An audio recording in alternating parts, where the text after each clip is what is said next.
네, 뉴욕 증시의 흐름은 좋지가 않았습니다. 아무래도 이 물류 쪽에서의 문제가 된다는 게 경기를 선행하기 때문에 그런 투자 심리도 눌렀던 것 같은데요. 자, 오늘 우리 시장에는 이러한 것이 어떻게 반영될지 연결고리를 통해서 미리 전망해 보겠습니다. 유한타증권 송태현 과장입니다. 과장님 안녕하세요. 네, 안녕하세요. 네. 자, 오늘 과장님과 볼 주제 보겠습니다. 그렇죠. 대표적인 또 물류 기업이죠. 페덱스에서 이 경기 침체 우려라는 그런 발언을 했었고 여기까지는 안 좋았는데 이제 막판에 낙폭을 축소했다까지 붙여주셨습니다.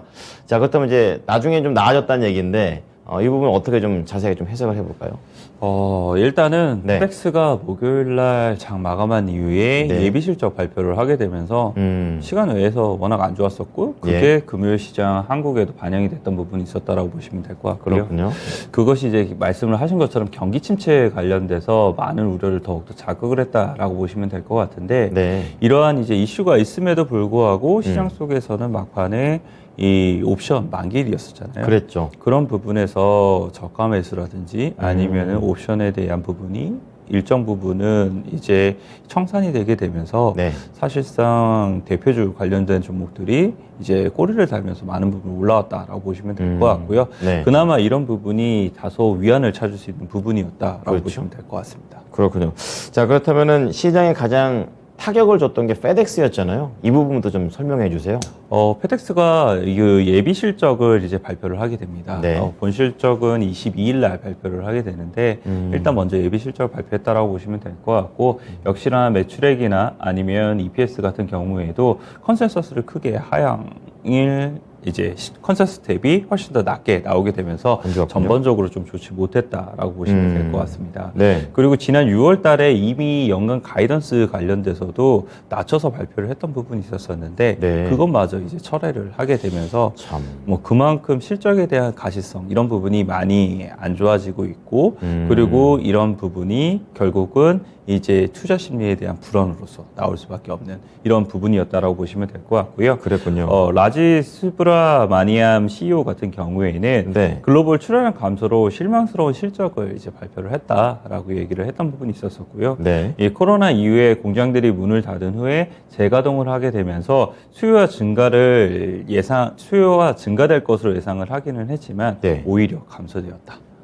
여기에서 미스가 난 거군요. 이야기를 하면서 우리의 예상치는 다르게 실적이 안 좋아지고 있다라고 얘기를 하게 되면서 이제 세계 경제는 경기 침체에 들어가게 될 것이다라고 이제 언급을 했던 부분이 그랬군요. 있었습니다. 예.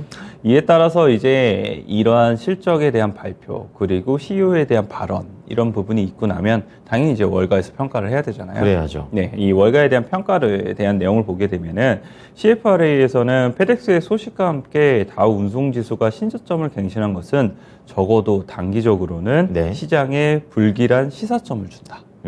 라고 이야기를 하게 됐습니다. 안 좋았고요. 그리고 CT에서는 이 페덱스의 예비 실적은 예상보다 상당히 저조했다. 그리고 아시아와 유럽 경제의 펀더멘털이 상당히 취약함을 여실히 드러내고 있다라고 이야기를 하게 되면서 네. 목표 주가를 225불에서 180불로 이제 하향 조정했다라고 보시면 될 것 같고요. 네. 그리고 이제 이 다우 운송 지수가 많이 이제 언급이 나왔던 부분이 있었었는데 CFRA에서 말한 거요? 네.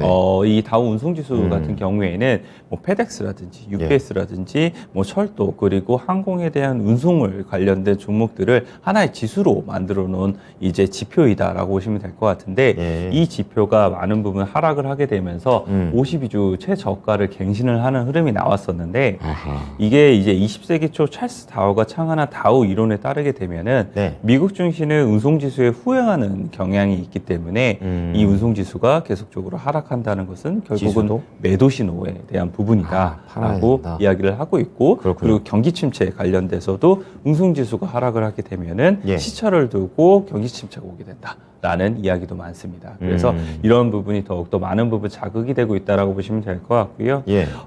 그리고 그 관련돼서 운송 관련된 기업들 역시나 주가의 흐름이 좋지 못했었는데 예. UPS 같은 경우에도 한 4% 정도 하락이 대형주죠. 나오게 되고 네. 그리고 델타 에어라인 같은 경우에도 한 음.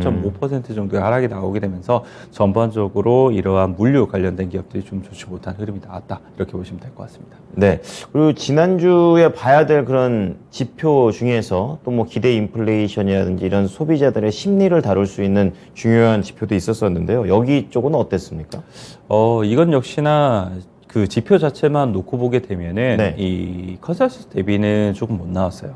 하지만 전월 대비는 조금 잘 나온 부분이 있었고요. 개선이 됐다는 얘기죠. 네. 그리고 예, 예. 기대 인플레이션 같은 경우에도 전월 대비는 조금 줄어들게 되면서 이런 부분은 좀 긍정적이었다라는 이제 이야기를 해볼 수가 있게 될 텐데 네. 지금 사실 연준 이사들이 이제 블랙아웃 기간이잖아요. 말하면 안 되죠. 네, 그렇기 예. 때문에 사실상 이러한 경제 지표를 보면서 FOMC 회의가 어떻게 이제 가게 될 것인가 이런 부분을 보게 될 텐데 그쵸. 역시나 뭐 지표는 조금 개선이 되는 부분이 있기는 했습니다만 역시 금리에 대한 부분은 뭐 계속적으로 75bp가 되지 않겠느냐. 이러한 대세는 못 바꾸는군요. 뭐 부분이 예. 상당히 많다라고 보시면 될 것 같고요. 예, 예. 오히려 도이치방크 같은 경우에는 이 지속적인 높은 인플레이션과 정책 변화가 금융 여건과 궁극적인 실물 경제에 미치는 영향에 대해서 네. 불확실성을 고려하게 된다면 결국 금리는 내년도에 5%까지 올라갈 수도 있다.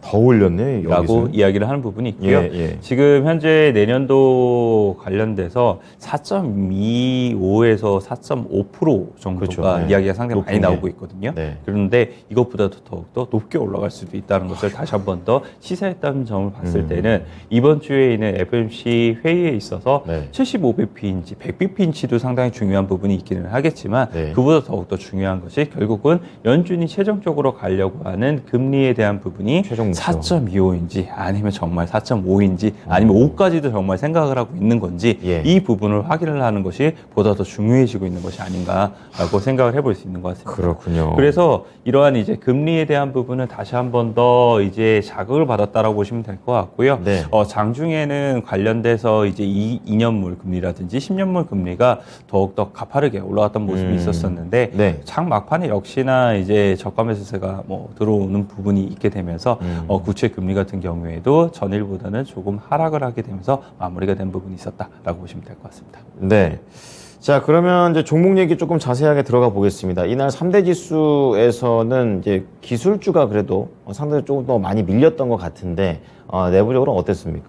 아무래도 금리에 대한 부분이 장중에 좀 많이 올라갔었잖아요. 그랬죠. 그런 부분이 아무래도 투자 심리라든지 이런 부분이 좀 좋지 못했던 부분이 있었을 거고요. 네. 그리고 옵션 만기일에 되게 되면은 관련돼서 미국에서도 이제 개별 주식에 관련 옵션을 많이 하다 보니까 그렇죠. 그런 부분이 요즘 사실 지수 대비보다 빅테크의 종목들이 하락폭이 더 컸었잖아요. 그랬죠. 그런 부분이 자극을 받았던 부분도 있었을 거예요. 그래서 네네. 나스닥이 더욱더 좀 좋지 못했던 부분이었다라고 보시면 될 것 같은데 예. 요 근래 계속 이런 이제 방송이라든지 이런 곳에서 보게 되면 52주 신저가를 갱신을 했다.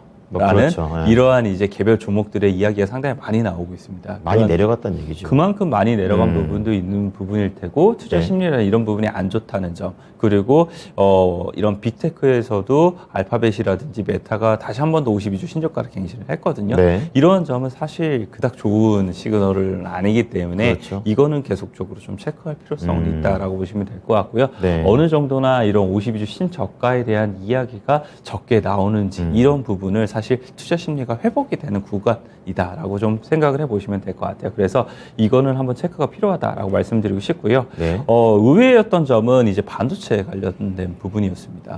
원래 반도체 같은 경우에는 경기 침체라든지 금리라든지 이런 예. 거에 사실상 직격탄을 맞게 되는 섹터잖아요. 그렇죠. 예. 그럼에도 불구하고 필라델피아 반도체 지수가 0.5% 정도 상승이 나오게 되고 엔비디아 같은 경우에는 장중에 52주 신저가를 갱신을 하기는 했지만 네. 그럼에도 불구하고 2% 정도 상승이 나오면서 끝나게 됐거든요. 그렇군요. 물론 이런 부분이 이제 옵션 만기를 앞두고 수급적인 요인에 의해서 반등이 나온 부분일 수도 있기는 하겠지만 네. 이거는 확실히 조금 더 지켜봐야 되는 부분이다라고 보시면 될 것 같고요. 의미가 있군요. 미조 같은 경우에는 목표 네. 주가를 엔비디아에 대해서 하향 조정을 하기는 했지만 데이터 센터에서 계속적으로 성장이 나오고 있기 때문에 상승 여력이라든지 이런 부분을 고려해 봤을 때는 네. 충분히 뭐 접근할 수도 있다라는 의견도 나오기도 했습니다. 그래서 엔비디아가 조금 더 큰 폭에 올랐다라고 있다라고 보시면 될 것 같고요. 그 외에도 인텔이라든지 아니면 텍사스 인스트루먼트 그리고 마이크론 테크놀로지 같은 경우에도 상승부를 키워내게 되면서 반도체가 조금 더 바라볼 요소가 있다 이렇게 보시면 될 것 같습니다. 네, 오늘 뭐 빅테크, 그러니까 대표적인 성장주 쪽에서 반도체가 좀 선방을 했다라는 부분, 좀 위안이 되는 그런 부분이 있습니다. 자, 그렇다면 이 종목들 말고도 좀 눈여겨봤던 종목이 있으십니까? 의외였던 종목이 하나 있었어요. 어떤 겁니까? 금강 업체였던 뉴몬트였었는데요. 올라왔군요. 네, 한 예. 3% 정도 상승이 나왔습니다. 네네. 사실 보게 되면은 요즘 금 가격이 계속적으로 하락이 되고 있잖아요. 거기도 달러 거의 강세 바닥이에요. 때문에 네. 1,700불이 깨지게 되는 부분이 있었었는데 그쵸. 그럼에도 불구하고 뉴몬트 관련돼서는 골드만삭스에서 긍정적인 이제 투자 의견이 나오게 됩니다. 근거가 어떤 겁니까?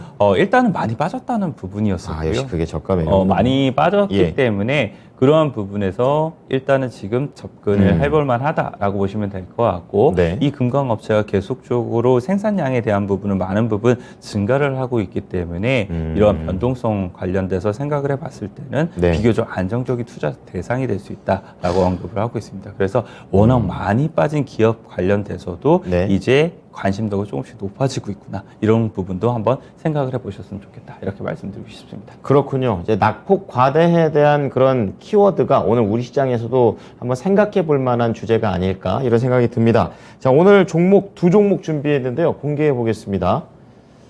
자, 오늘 연결고리 종목 하나는 ISC 이제 반도체 쪽이고 하나는 엘컴텍 역시 금과 관련된 걸 얘기해 주셨는데요. 하나씩 좀 간략하게 들어보겠습니다. 네, ISC 같은 경우에는 사실 반도체 후공정에 들어가게 된 테스트 소켓 업체이다라고 네. 보시면 될 것 같아요. 물론 이제 실적에 대한 부분을 보게 되면 2분기까지는 정말 서프라이즈한 실적이 나오기는 했었는데 네. 하반기 때는 실적에 대한 부분은 조금 눈높이를 낮춰야 될 것 같아요. 그래야 되는군요. 네, 아무래도 좀 그렇군요. 반도체 메모리 업황이라든지 이런 것이 워낙 좋지 못하기 때문에 네. 그런 부분에 있어서는 상반기보다는 다소 좀 떨어질 것으로 예상이 되고 있기는 하지만 예. 그래도 2021년도 3분기보다는 성장하는 그림은 계속적으로 나올 가능성이 상당히 높다라고 큰 보시면 그림에서. 될 것 같고요. 네. 사실 지금 이 ISC에 대한 주가의 흐름을 보게 되면은 다른 반도체 업체들 같은 경우에는 고가를 찍고 사실 계속적으로 저가까지 내려가는 흐름이 나오고 있는데 다르네요. 이 ISC는 확실히 다른 흐름이 나오고 있다는 점 이런 점을 생각을 해봤을 때 실적에 대한 기대감이라든지 이런 부분이 상당히 다른 업체들 대비 훨씬 더 높다라고 보시면 될 것 같고 예. 성장에 대한 기대감이 더욱더 수급적으로 반영이 되고 있는 것이 아닌가라고 생각을 해볼 수 있는 것 같아요. 네. 그래서 수급에 대한 부분도 보게 되면은 요 근래 9월 8일부터 기관에서 계속적으로 매수세가 강하게 들어오고 있다는 점 그래요? 이런 점을 생각을 해봤을 때 ISC가 반도체에 대한 이 반등이 나오게 됐을 때 ISC가 반등이 강하게 나올 가능성이 좀 더 높지 않나라고 생각을 해볼 수 있는 것 같고요. 오늘 이런 부분을 한번 생각을 해보자라고 말씀을 드리고 싶습니다. 반도체.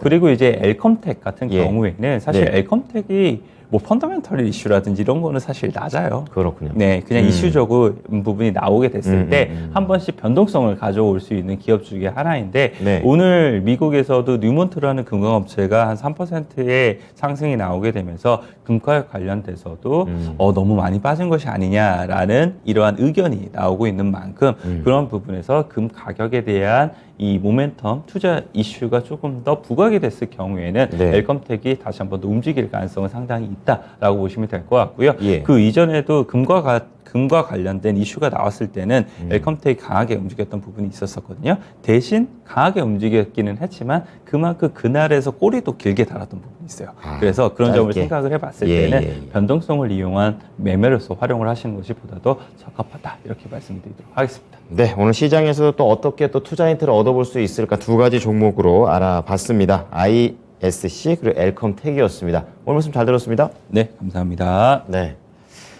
자, 반도체 후공정 테스트 소켓 기업 ISC 그리고 금 관련해서 좀 단기적인 관점에서 바라보자는 엘컴텍이었습니다. 오늘 참고해 보시기 바랍니다. 지금까지 투자 판단에 도움이 될 수 있는 정보를 제공해 드렸습니다. 하지만 특정 종목의 상승과 하락을 보장하지는 않으니까요. 이 부분 참고해 주시기 바랍니다. 오늘도 성업 투자하십시오. 고맙습니다.